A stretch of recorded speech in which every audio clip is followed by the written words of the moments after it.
जगद्गुरु तुकाराम महाराजांचा पालखी सोहळा पावली चालते पंढरीच्या वाट या उक्तीप्रमाणे पुढे पुढे मार्गस्थ होत आहे। बारामतीचा मुक्काम केल्यानंतर आता जगद्गुरु तुकाराम महाराजांचा पालखी सोहळा पुढे मार्गस्थ होत आहे आणि आता हा पालखी सोहळा काही वेळा त्याचे काटेवाडी येथे येऊन थांबणार आहे। काटेवाडी येथे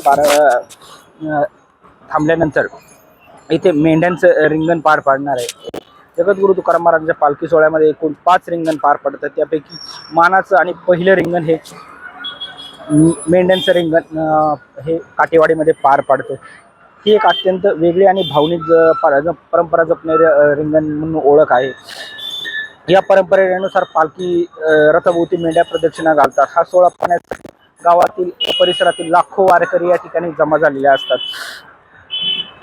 काटेवाडी रिंगणाची परंपरा व इतिहासाचा आपण विचार केला तर हे एक महत्त्वाचं रिंगण समजलं जातं। साधारणतः 150 वर्षापासून चालणारी परंपरा आहे।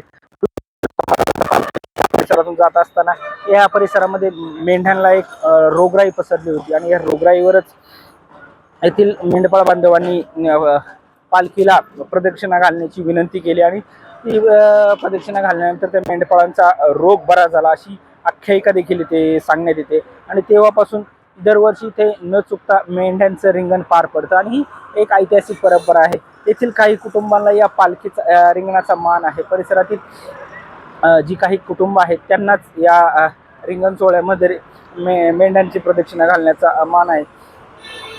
यामध्ये सरासरी कधी 3 प्रदक्षिणा घातल्या जातात तर काही ठिकाणी 5 देखील प्रदक्षिणा घालल्या जातात। ही एक आगळीवेगळी परंपरा आहे। परंतु या आगळ्यावेगळ्या परंपरेला तुकाराम महाराजांच्या पालखी सोहळ्यामध्ये एक वेगळंच महत्त्व आहे आणि हे महत्त्व म्हणजे हे तुकाराम महाराजांच्या पालखी सोहळ्यातील पहिलं रिंगण आहे आणि या पहिल्या रिंगणाला एक ऐतिहासिक असं महत्त्व आहे आणि आगळीवेगळी परंपरा आहे आणि 150 वर्षापासून चालू झालेली आहे। आणि याच समोरील रोडवरती हा रिंगण सोहळा पार पडणार आहे। याच्यासाठी काटेवाडी नागरिक आता सज्ज झालेले आहे।